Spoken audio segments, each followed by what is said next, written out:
No vídeo anterior, a gente olhou como comprar a placa de vídeo, que é o componente que vai ter mais impacto em jogos, para o desempenho de jogos e também para o desempenho em tarefas gráficas. Depois, a gente olhou como comprar o processador, que também vai ter um impacto muito grande, tanto no desempenho em jogos, quanto também no desempenho em outras tarefas que o computador executa. Em terceiro lugar, a gente viu como comprar os pentes de memória RAM para esse computador. Mas a gente não viu como a gente vai juntar isso tudo, que é justamente com a placa-mãe.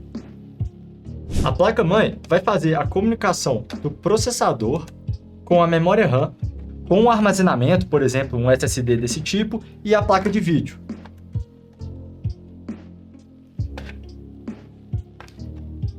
Uns papéis muito importantes também da placa-mãe é receber a alimentação da fonte do computador para poder enviar essa energia para os componentes, para a placa de vídeo, para o processador, e ela vai entregar essa energia de uma forma que não danifique os componentes, utilizando aqui os módulos de VRM, que é Voltage Regulator Module, e esses dissipadores de calor para poder entregar uma energia de boa qualidade para o processador poder funcionar. Aqui a gente tem o suporte para o cooler e temos várias conexões adicionais. Então a placa-mãe permite também que a gente conecte vários HDs, SSDs, dispositivos USB, placas de captura e muitos outros periféricos. Além disso, com esse painel traseiro, a gente tem várias conexões para poder ter portas USB, internet, saídas de áudio e até mesmo saída de vídeo se a gente usar um processador com placa de vídeo integrada. Então dá para ver que a placa-mãe ela tem essa função de integrar tudo e permitir que os componentes funcionem em conjunto, comunicando entre eles. Até uma coisa muito importante da placa-mãe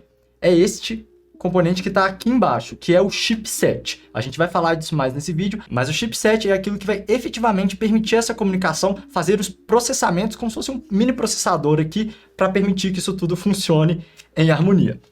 Para comprar uma placa-mãe, você tem que garantir principalmente que ela é compatível com o processador que você vai comprar, tanto em socket quanto na energia que ele puxa, a capacidade dele para dimensionar esses componentes do VRM, e também várias coisas da memória RAM também vão ser afetadas. Mas nesse vídeo, então, a gente vai olhar tudo de uma placa-mãe para você não errar na escolha. Então vamos lá.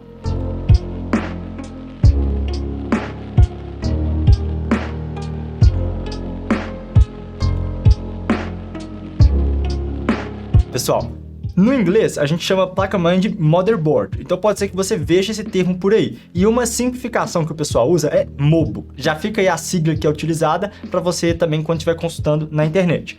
Bom, igual eu disse, a placa-mãe tem essa função de conectar tudo e ela é importante que seja escolhida corretamente, mas ela não afeta muito o desempenho do computador. Então se você escolher aquela placa-mãe top de linha de 2, 3 mil reais ou escolher uma placa-mãe de 400, 500 reais, o desempenho final que seu computador entrega vai ser muito similar mesmo. Eu já vi comparações que testam diferentes modelos, diferentes preços, e muitas vezes o FPS não altera nem 1%, mudando aí valores até 10 vezes mais caro. Então, não é o componente que você paga mais para ter mais desempenho, você paga mais em uma placa-mãe pelos recursos que ela oferece, pelo design, beleza, durabilidade dos componentes. Mas a gente vai ver isso em detalhe. O primeiro ponto que você olha na hora de comprar uma placa-mãe é a compatibilidade com o processador. Dentro dessa compatibilidade do processador, você tem que ver se é um processador Intel ou AMD e, sendo um processador, de uma dessas marcas, qual é o socket específico desse processador. Por exemplo, da Intel seria um LGA 1200 ou um socket para um processador Ryzen seria um AM4. Então a gente tem que ter o socket, que é aquele físico que vai conectar. Se for de socket diferente, ele nem vai conectar na placa-mãe. E mesmo sendo do socket para a placa-mãe, uma segunda etapa que a gente tem que olhar adicional na hora de comprar é também se ele é compatível realmente com aquele modelo de placa-mãe, aquele chipset. Então lembra que eu falei que a placa-mãe tem um mini processador ali, o chipset, que controla as operações da placa-mãe? Pois é, esse chipset ele tem que ser compatível com o processador que a gente está colocando, e isso a gente também consegue olhar quando a gente está pesquisando lá pelo datasheet da placa-mãe. Vou te mostrar um exemplo aqui na tela que a gente tem vários chipsets, por exemplo, o X570, B550, e quais processadores do AMD Ryzen eles suportam. Então tem aqui um checkzinho ou um X para qual eles não suportam. Então você pode consultar tabelas como essa na internet para ver se a sua placa-mãe é compatível aí exatamente com o seu processador. Tem também a questão de que, igual eu mostrei, tem aqueles módulos VRM ali, que vão regular a tensão que vai para o processador. Então, se você já encontrou o modelo certo de processador para aquela placa-mãe, é bom ver também se ela tem ali dissipadores, se ela tem uma boa qualidade desses componentes, se você estiver usando um processador muito high-end, um processador muito, né, avançado. Por exemplo, um i9, um Ryzen 9, um Threadripper, que são processadores muito potentes, demandam muita energia. Então, se for o caso disso, você aproveita e pega uma placa-mãe também que tenha componentes mais robustos, até para fazer overclocking. Se você também vai fazer overclocking, tem que pegar uma placa-mãe mais robusta. Agora, o segundo ponto que eu recomendo você olhar na hora de comprar uma placa-mãe é o tamanho. A gente viu a placa-mãe que eu mostrei ali na mesa, ela era do tamanho ATX, que é o tamanho convencional, o padrão. Existem as micro ATX, que também são muito vendidas e simplificadas com MATX, as mini ITX, que são pequenininhas, e as EATX, que são, acho que é de Extended, o Extra, acho que é Extended, que são placas mãe maiores. Normalmente, se você comprar um gabinete que cabe a maior, ele também cabe as menores, ele tem os furos também para prender essas placas menores. Gabinetes mini ITX são mais raros e placas mãe mini ITX são mais raras também e até mais caras. O mais comum é a gente comprar ATX ou micro ATX. Não tem questão de desempenho também. As placas maiores muitas vezes vão permitir mais memória RAM, mais slots para colocar placa de vídeo ou outras extensões aqui de, por exemplo, placa de rede, de som, nesses slots PCI Express. E as placas menores, normalmente, elas têm menos espaço para essas coisas, menos recursos. Às vezes essa daqui cabe até mais SSDs, NVMe e tal. Então, você tem que olhar o tamanho. Tamanho aqui não é desempenho. Igual eu disse, placa-mãe mesmo afeta muito pouco o desempenho, mas é mais questão de ter mais recursos ou não. Aqui eu já estava mostrando o tamanho, eu já adiantei. Na hora que você comprar, você veja também a quantidade de slots para a memória RAM. Tem algumas que vão ter 2 slots para memória RAM e outras que vão ter 4 até 8 ou mais slots de memória RAM. Então, normalmente a gente compra com 2 ou 4, sendo que às vezes o 4 é melhor, porque se você quiser aumentar no futuro, ter mais memória RAM, você tem esse espaço extra sem ter que trocar. Interessante falar que quando ela tem 4 slots, normalmente ela está na configuração Dual Channels. Mesmo se você preencher os 4 slots, você ainda está usando a memória RAM em configuração Dual Channel, que eu já expliquei no vídeo de memória RAM. Se você estiver utilizando 2 slots também no de 4, normalmente roda em Dual Channel. É muito raro a gente ter 4 slots funcionando em Quad Channel, mas pode existir também.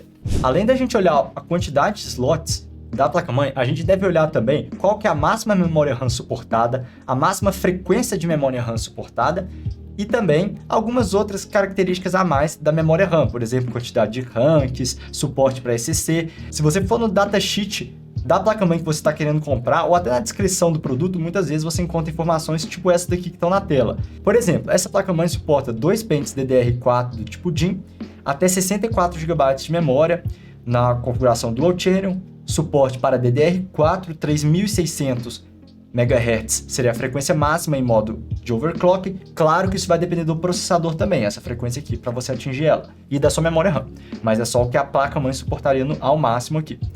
Ela suporta também aqui, no caso, memória RAM SCC, e fala aqui o tipo de rank e tal. E tem também esse último aqui, é importante, o suporte para o XMP, Extreme Memory Profile, que permite você aumentar a frequência da memória RAM de uma forma pré-programada e mais segura. Então, essas são as especificações de RAM que você preocupa ali na hora de comprar uma placa-mãe. Depois, a gente passa para olhar também a questão do armazenamento. A gente tem que ver se a placa-mãe vai ter slot para você instalar, por exemplo, um SSD do tipo M.2. Essa daqui mesmo que eu estou usando como exemplo, ela tem aqui um slot para você instalar um SSD M.2 NVMe e outro slot aqui. Tem até 2 slots essa daqui. A maioria tem placa também que nem tem esse slot para M.2. Mas você pode adicionar SSD ou HD por essas portas SATA dela também. Então você olha essa questão de quantidade de portas M.2 e de SATA. A compatibilidade com a placa de vídeo normalmente não é um problema. Você tem aqui, né, um slot PCI Express X16 e algumas vão ter mais de um slot. Mas é muito raro a gente precisar usar mais de um slot. Então, toda placa-mãe que conheço tem pelo menos um, conecta em uma placa de vídeo sem preocupar. Mas tem casos que você pode querer usar 2 placas de vídeo, né? Hoje em dia isso caiu muito em desuso, mas se tiver 2 placas de vídeo, você precisa de 2 slots. Se for usar uma placa de captura, uma placa de som aqui, também precisaria de 2 slots.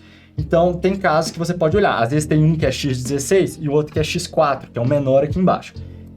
Isso pode ser um recurso interessante. Esse daqui mesmo, acho que é um X1 ou X2. enfim, é menorzinho, tá vendo aqui essa entrada PCI Express, para colocar coisas menores, internet, som, coisas assim.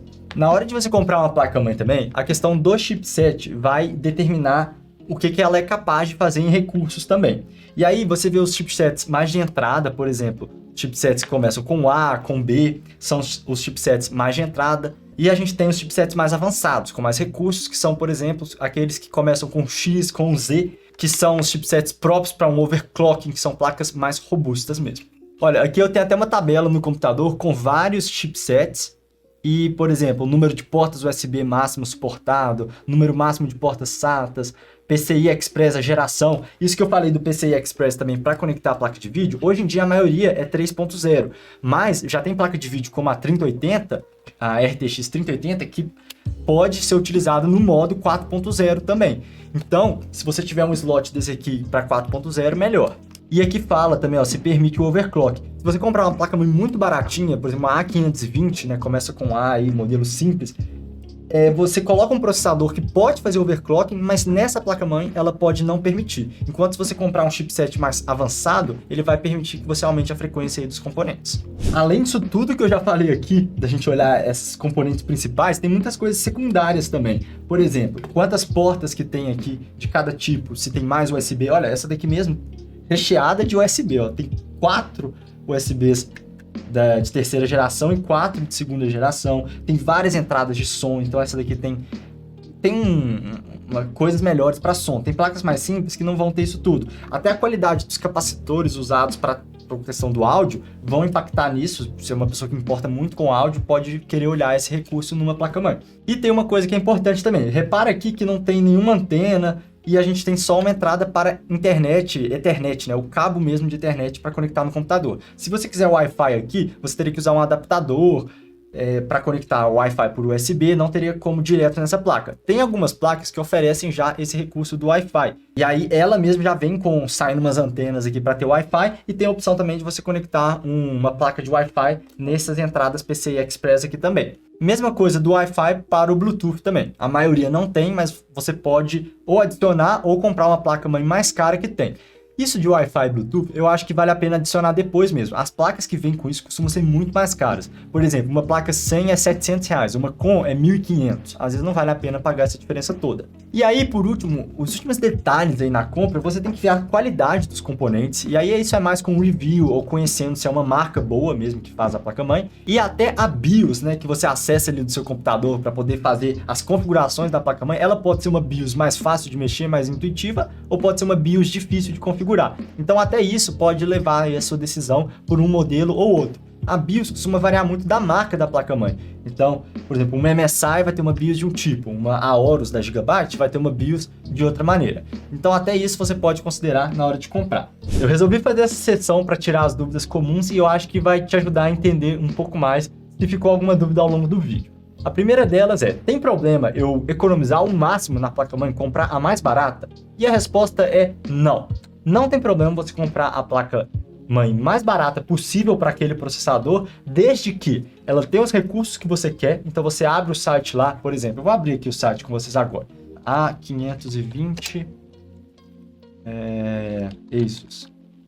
Vamos rapidinho, o que apareceu? Asus Prime A450, A520M, beleza. Peguei uma placa-mãe que é barata, né, 435, do tipo MATX, aquela menor, DDR4, beleza, processador socket AM4.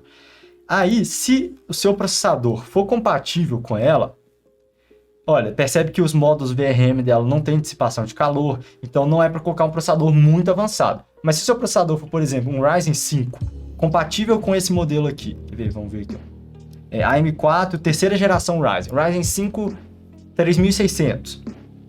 Você, 2 slots de memória RAM, tiver bom para você, já vai colocar 2 de 16 GB para ficar com 32, ou 2 de 8 para ficar com 16 GB. A frequência aqui tá ok. Você olha aqui os slots que ela tem, também atende, né? Um PCI Express 3.0 hoje em dia está atendendo, uma placa de vídeo aí normal. Você olha aqui, tem um socket do tipo M.2 com a chave M, provavelmente NVMe, depois tem que olhar em mais detalhe. você vê, tem todos os recursos, cadê as portas? Tem as portas USB traseira, tal, é uma marca conhecida, Asus é uma marca conhecida, então tem problema em economizar, pegar uma dessa ao invés de um modelo muito caro? Não, contando que tem os recursos, você não vai fazer overclocking, esse modelo então não vai poder fazer overclocking de aumentar a frequência, e ainda sendo uma marca boa, uma marca que a gente conhece no mercado. Pegar uma marca que você não conhece só para economizar, aí também é melhor consultar umas reviews antes. Segunda dúvida, no que a marca da placa-mãe importa? Eu já estava tocando nesse assunto, mas é principalmente a questão da qualidade dos componentes, o design dela, se ela é mais bonita, mais feia e tal, e a BIOS, que é aquela interface gráfica que a gente comunica aí com a placa-mãe do computador. Então, nessas 3 coisas que a marca mais vai importar, e aí se você estiver preocupado com isso, assista algumas reviews antes. Além disso, ela impacta também na facilidade que você consegue achar o site para poder baixar os drivers da placa de vídeo. A marca também influencia nisso. Se for uma marca muito desconhecida, pode ser que ela perca o suporte ao longo dos anos, depois você não encontra o site para baixar os drivers, pode ter esse tipo de problema. Uma outra dúvida aqui, devo comprar a placa-mãe pensando em fazer upgrades futuros, melhorias aí, tipo, vou comprar hoje com menos slot de RAM para depois ter mais, vou comprar uma com esse socket aqui e boto esse processador para no futuro colocar um outro processador. Isso depende muito caso a caso. Tipo, é muito raro você querer trocar, né, por exemplo, o processador do seu computador. Normalmente, quando você for trocar o processador, já vai querer trocar outros componentes juntos. Então, depende muito de cada cenário, tem que avaliar o seu caso. No geral, é mais tranquilo aquela questão de comprar com 4 slots de RAM para usar só 2 hoje e se quiser aumentar mais 2 no futuro. Mas ficar comprando pensando muito, eu preciso comprar uma super placa-mãe porque eu vou manter ela por muito tempo? Na verdade, provavelmente não, porque quando lançar um processador daqui 3 anos, talvez sua placa-mãe não rode mais com ele. E aí você vai precisar de outra placa-mãe mesmo, e aí ter gastado muito, ter pensado em comprar uma que seria future-proof, né? A prova do futuro, talvez não resolva a questão. E a última dúvida comum também, que eu gostaria de responder, é assim, quantas ventoinhas que eu posso conectar na minha placa-mãe? Eu vou até pegar esse exemplo aqui, Esse exemplo dessa aqui, ela tem uma de 4 pinos, para conexão de ventoinha de 4 pinos aqui em cima, uma outra de 4 pinos aqui, uma outra de 4 pinos aqui, uma outra de 4 pinos aqui. Então eu posso conectar o cooler mais 3 ventoinhas de 4 ou 3 pinos nessa daqui. E eu poderia também colocar um RGB do tipo 12 volts nessa daqui também. Então aqueles ventoinhas com RGB do tipo 12 volts. Mas isso tem especificado na hora que você compra também. Se você for no datasheet aqui, você vê lá, esse aqui tem um para CPU, né, fan header de CPU, e tem, que normalmente é 4 pinos, e tem 2 para o sistema. Aqui não fala quantos pinos, teria que olhar na imagem lá para ver. E essa outra aqui também fala, um CPU, um para water cooling, e outros 3 para o sistema. Então depende de cada placa-mãe. Na especificação você vê, qualquer coisa, procura na foto e vai olhando onde que tem aqui as de 4 pinos, de 3 pinos, para entender isso melhor. E também, se não tiver essa questão de ventoinha na sua placa-mãe do jeito que você quer, você compra uma controladora para ventoinhas, um adaptador, e também consegue resolver essa questão. Esses foram os pontos de hoje para você não errar na hora de comprar uma placa-mãe. Na próxima aula, então, a gente vai continuar olhando como comprar armazenamento, por exemplo, SSD e HD, e também como comprar a fonte para poder alimentar isso daqui. A gente se vê na próxima aula do curso. Um abraço e até mais!